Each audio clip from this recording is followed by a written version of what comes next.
Opa, tudo bem? Você já teve algum caso em que teve dúvidas, inseguranças ou cometeu algum erro no momento de constituir uma holding, no momento de elaborar o contrato de constituição dessa holding?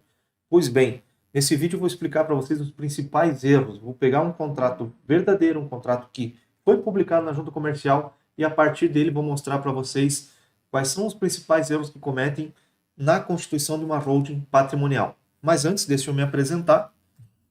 Meu nome é Juliano Camelo. Esse é o canal que você está assistindo, é um canal focado sobre holding patrimonial, holding familiar, holding do agronegócio, ou seja, tudo sobre o tema holding. E esse também é meu Instagram, que está aqui embaixo, né? Juliano Camelo e o meu Instagram. Mas vamos lá, direto mostrar o material que eu tenho em mãos. Então aqui, como eu comentei, é um contrato social que foi arquivado na junta comercial. É um contrato público, eu poderia trazer esse contrato aqui no vídeo sem nenhum problema, porque ele é um contrato público, tem publicidade. Mas por questão de respeito, né, achei melhor tirar os nomes aqui, tirar os dados, principalmente dados, CPF e tal, por uma questão mais de respeito, para não ter problema, certo? Mas, se alguém pedir, eu vou mostrar onde está arquivado, em qual junta comercial, tranquilamente. Então vamos lá. Aqui a Constituição, né, até a parte do começo aqui não tem nenhum segredo, um contrato social, na empresa XPTO Limitada, né, o preâmbulo aqui, quem vai ser os sócios, o fulano e a ciclana, que era um casal, né? Então vamos lá. Eu vou começar já pelo preâmbulo, né, porque parece fácil, muito bem. Então, aqui, pelo presente instrumento particular, o fulano brasileiro, nascido em tal data, CPF, né, CNH, identidade, algum documento de identificação, cujo casamento está registrado no registro civil da comarca aqui de Itapema, que é onde eu estou gravando, né, deixei como se fosse essa cidade, na matrícula número tal, tal, tal, né, este casado com a fulana brasileira, nascida em tal data, profissão, CPF, portador de identidade tal, ambos residentes domiciliados na rua Tarará, né? Até aí dentro da normalidade, cidade Itapema, né? E o CEP e tal. Ajustam e convencionam entre si a constituição de uma sociedade limitada, nos termos do Código Civil, tarará, tarará. Então vejam que tem essa parte aqui, ajustam e convencionam entre si a constituição de uma sociedade limitada. Por que eu estou chamando a atenção disso? Mais à frente, vou até pular, né, outros erros, mas mais à frente aqui tem o capital social. E o capital social está aqui integralizado, 90 mil reais, 90 mil cotas, parará, integralizado nesse ato só pelo fulano. Então, como que no preâmbulo, né, fala em sociedade, constituir uma sociedade limitada, né, convencionam entre si, ou seja, os dois vão ser sócios, mas no momento da integralização tem apenas a integralização do esposo ou da esposa, tá? Constando só um.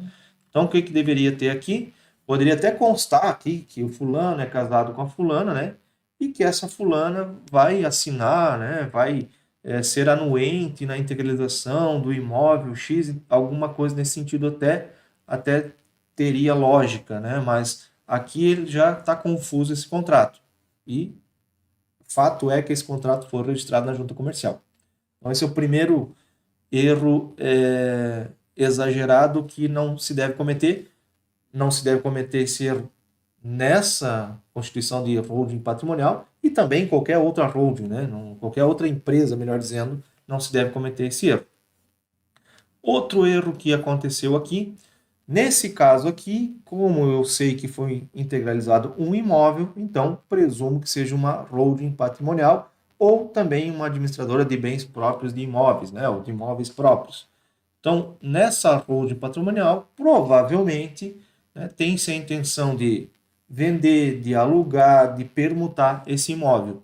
E aí vem o outro erro. Aqui na cláusula quarta diz: a sociedade terá o objeto social de holding patrimonial. Ou seja, se eu pesquisar o KNAI fiscal dessa empresa, vai ter só o KNAI fiscal de holding, né? Um único KNAI fiscal. O que que falta ter, né? O que que falta colocar aqui? além da atividade de holding, que beleza, pode acontecer mesmo de essa empresa participar de outras empresas, essa empresa comprar cotas societárias de outra empresa, então, né, pode ser de fato uma atividade de holding, mas ela também tem que ter atividade de compra e venda de imóveis e atividade de aluguel de imóveis próprios, ou seja, faltou pelo menos aí duas atividades importantes para esse contrato social, para essa constituição dessa empresa. Então aqui também é um fato muito comum, quase sempre eu vejo contratos com esses erros, né? Erro da atividade, não incluir as atividades. Isso acontece muito nas holdings patrimoniais, assim como também acontece nas incorporadoras, né? Onde o contador às vezes coloca lá atividade incorporação imobiliária, mas não coloca compra e venda, não coloca aluguel de imóvel próprio, porque a incorporadora pode receber um imóvel e ter que revender, e aí é uma compra e venda. Pode receber um imóvel e, em vez de vender, resolver alugar. Então tem que ter atividade de imóveis próprios. Então na holding patrimonial, que é também, né, em essência, uma administradora de bens próprios, e nas incorporadoras, essas atividades são essenciais. Beleza? Vamos lá para outro erro que aconteceu. Além desse que eu já falei, né, que tem um único imóvel,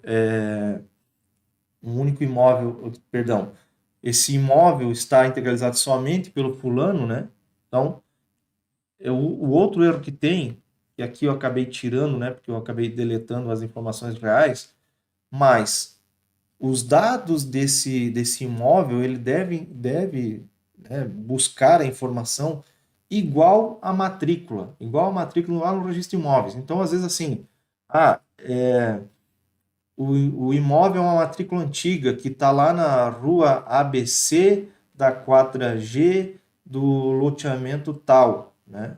E aí, hoje em dia, se a gente pegar uma conta de luz, pegar sei lá, o carnezinho do IPTU, vai estar lá Rua Felicidade, número tal, bairro tal. E aí a pessoa às vezes coloca Rua Felicidade, bairro tal, tal, tal, diferente do que está na matrícula, e aí isso vai gerar uma divergência, não vai conseguir levar ao registro de imóveis sem que tenha que fazer uma correção, ajuste, né, uma ratificação no endereço do imóvel. Então, o endereço do imóvel tem que copiar igualzinho a matrícula, inclusive com os erros de português, se assim for necessário. Você pode até complementar, né, a descrição aqui do imóvel, dizendo, olha, aquele imóvel que era na rua ABC, da quadra tal, do loteamento tal, hoje também é chamado esse endereço de Rua Felicidade, número tal, bairro tal. Ou seja, você pode complementar, mas não excluir essa informação que tem lá na matrícula. Então, isso é um erro também muito comum na hora de montar, na hora de colocar a descrição do imóvel ou dos imóveis que estão sendo integralizados, certo? Algo importante que não tem nesse contrato, mas que deveria ter, né, é também uma cláusula de anuência, ou seja, nesse caso aqui, em que o esposo está entrando na sociedade integralizando, a esposa, né, dependendo do regime de casamento, obviamente, mas vamos colocar aqui que é regime de parcial de bens, que é o caso aqui, né? Acho que até eu tirei aqui o regime. Até tirei. Mas, enfim, nesse regime parcial de bens, por exemplo, né, ou é um bem comum ao casal, o, o integralizante, né, o fulano aqui, ele vai integralizar, mas ele, no mínimo, precisa de uma anuência da esposa, ou seja, tem que ter uma anuência aqui, uma cláusula, ela anuindo, dando a outorga uxória para que seja integralizado esse imóvel, certo? Então, esse também é um dos casos. Em regime parcial de bens, os dois podem ser sócios. Em regime universal de bens, né, pela atual Código Civil, principalmente de 2002 para cá, né, quando saiu o Código Civil, e até a presente data, hoje nós estamos aqui gravando finalzinho do mês 8, 30 de 8 de 2023, então até essa data, quando é regime universal de bens, se você constituir uma empresa hoje, né, uma holding patrimonial, não consegue colocar o casal como sócio, certo? Então, aí depende também do regime de casamento para ver se pode ou não os dois entrarem como sócio. Também é algo para se atentar, algo para ficar ligado. Vamos ver o que mais que eu vou lembrar aqui. Aqui já dei a dica que foi em Santa Catarina, né? Mas, enfim. Cláusulas, por exemplo, da administração, né? Principalmente quando o patriarca, a matriarca já são mais de idade e aí integralizam esses imóveis, é interessante talvez colocar um administrador não sócio, né? Então, vai ter o fulano que está integralizando e a fulana que vai ser a administradora não sócia. É uma maneira de talvez equalizar aí uma situação futura.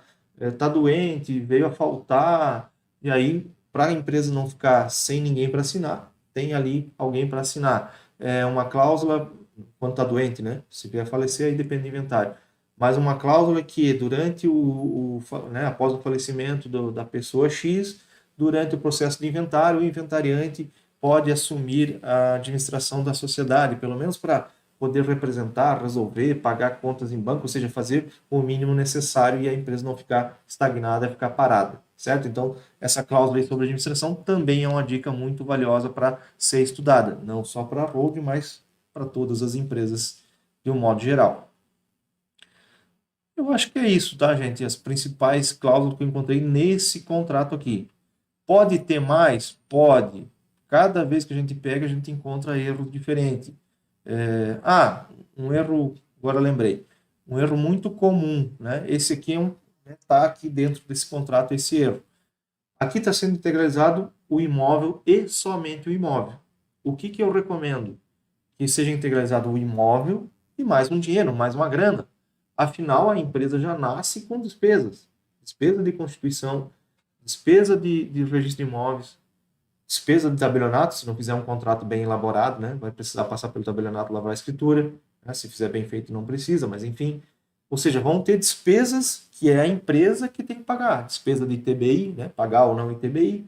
São despesas que a empresa vai desembolsar. Então, se a empresa abriu com capital apenas de imóvel, está faltando o dinheiro, né? Que aí os sócios vão ter que emprestar, vão ter que fazer um AFAC, né? Um aumento para adiantamento, futuro aumento de capital social, ou seja, o que vai acontecer em seguida, né? Já vai ter que ter uma nova alteração implementando mais capital social, então tem que se atentar a isso, né? A empresa não vive só de imóveis, ela vai precisar de um dinheiro no começo. É claro, depois vai avaliar se precisa muito dinheiro, pouco dinheiro, se os imóveis que estão ali dentro já vão ser objeto de venda, se vão ser objeto de locação, e aí vai começar a gerar receita, vai começar a gerar renda dentro da empresa, talvez o valor em dinheiro não precisa ser tão alto. Beleza?